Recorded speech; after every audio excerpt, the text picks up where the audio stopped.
E a outra partida que tivemos foi do Palmeiras, né? Onde eu acompanhei na íntegra. Deixei até as informações aqui para vocês das estatísticas, do placar, de quem fizeram os gols.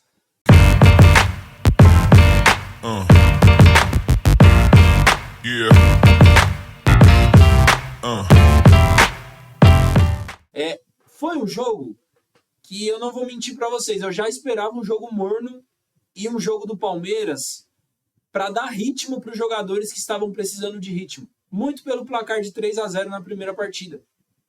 Foi um placar que deixou o time muito confortável para esse jogo de volta. E o Fortaleza, para ajudar, tirou o jogo de casa, né? Vendeu o mando precisando de recursos financeiros, Série B. A gente sabe como funciona essa questão ali para os clubes que estão na Série B tentando se reestruturar. Atrasos de salário, então o dinheiro serviu bem para isso. Se eu não me engano, foi uma renda entre 2 milhões a 3 milhões essa venda de mando. E tirou uma das forças ali do Fortaleza, que é jogar com sua torcida. Um time que fez o máximo que pôde, né, na partida. Mas, mesmo ganhando, não ofereceu perigo real à classificação do Palmeiras. E eu já vi muitos palmeirenses aqui nos grupos, na rede social, reclamando, time muito morno, time mal, time com sono, Carlos Miguel falhando mais uma vez. Mas era claramente um jogo para dar ritmo para Flaco Lopes voltando de Copa, Vitor Roque voltando de lesão, dar oportunidade para o Riquelme Felipe, para o Arthur, né, para o Benedetti ali na zaga. A gente foi uma zaga ali só com o Murilo de titular. Tem a questão do meio-campo também, Lucas Evangelista precisando de ritmo. Felipe Anderson, na minha opinião, foi o ponto de destaque, um dos pontos de destaque do jogo do Palmeiras, um dos poucos que teve, né, destaque. Fez uma das melhores partidas que ele fez desde que voltou ao futebol brasileiro. Jogou muito bem. O primeiro gol sai exclusivamente por conta de uma jogada individual dele ali pela ponta direita que cruza para o Flaco. E mesmo o Fortaleza, como eu falei lá no início, abrindo o placar, não ofereceu perigo real à classificação do Palmeiras, na minha opinião. No começo do segundo tempo, o Palmeiras coloca seus titulares ali no meio-campo. Andréas Pereira coloca o Arias, juntamente com o Flaco Lopes ali pegando ritmo no jogo. Começa a dominar novamente a bola. Toma um segundo gol e consegue um empate. Até tenho que lembrar a ordem cronológica aqui de tudo que aconteceu. Porque são muitos detalhes para acompanhar e eu estava fazendo toda a configuração da live aqui para vocês também, para a gente conseguir fazer essa primeira live, meio que uma live teste, né, para a gente entender o formato, entender como vai funcionar. Espero que vocês gostem nesse sentido, tá? Mas foi isso mesmo, Fortaleza abre o placar com o Militello, um golaço ali, que para mim tem a participação do Carlos Miguel, sim.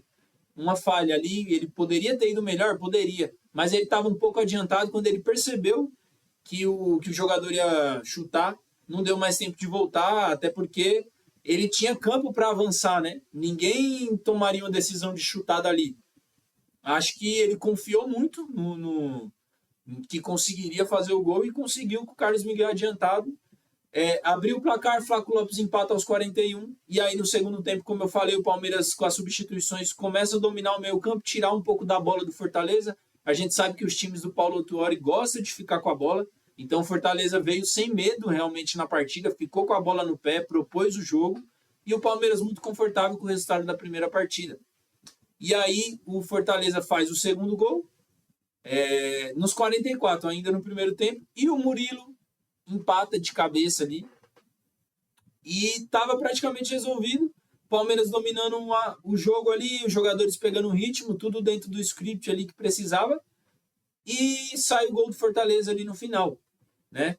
E teve uma reclamação de pênalti também da equipe do Fortaleza, cometido, que teria sido cometido pelo Giai. Eu não acredito que é um lance de revisão, tá? É um lance interpretativo e que não tem um contato tão forte para ser considerado pênalti, na minha opinião, tá? E de lances, a gente sabe que a mídia está sempre trazendo lances polêmicos, principalmente quando acontece a favor do Palmeiras e o que acontece contra, não.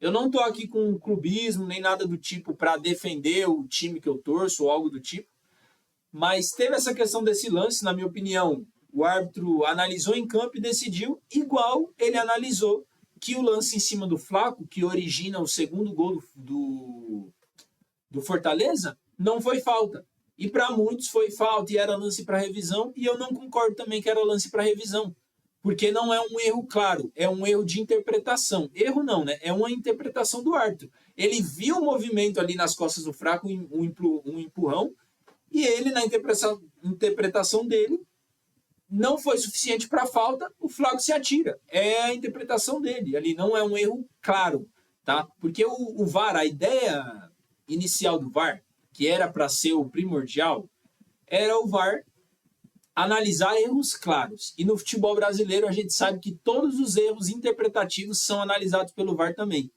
Então eu gostei da condução que teve no jogo nesse sentido. Tanto nesse pênalti que o pessoal do Fortaleza reclamou no final, manteve a decisão de campo, a análise ali interpretativa do árbitro, tanto no gol que saiu o segundo gol do Fortaleza, que provavelmente o lado do Palmeiras, que é o time que eu torço, vai falar que foi muito falta, que não sei o quê, mas para mim não é um lance para revisão, tá? Posso estar errado na minha análise? Posso, mas é como eu enxergo o futebol nesse sentido. Beleza?